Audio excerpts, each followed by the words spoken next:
whatever circumstance or whatever situation we are in.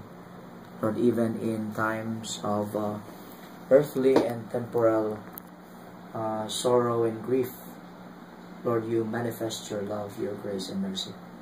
Pangamuyo ko, Lord, para sa pagpabakod kag pagpalig-on, paghatag sa sustenance and supply sa mga kinanglanon, bisan pa kinanglanon hindi lang financial, kinanglanon emotional and spiritual, Lord, ang pagpabakod, ang pagpalig-on na experiensyahan ni Inong Abelard, ni Inong Dean, Inday Goddess, kag sa bugos nga family Ibanez. Pangamuyo kami na ikaw mag-guide kag hatag sa imo leading, especially, Lord, sa amtang nagapreparar sa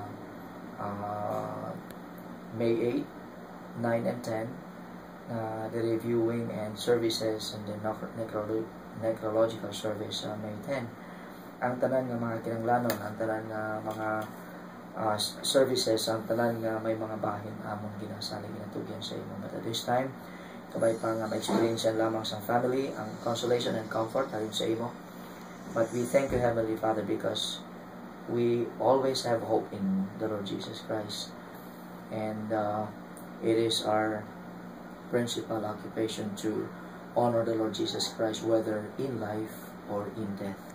Pero, Lord, sa tag-satag sa kamembros ng panibalay, kinahanglan sila sa mga imugid na pagpabagod sa sining ng mga kaibigan.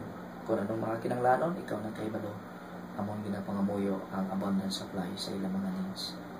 In Jesus' name. Amen.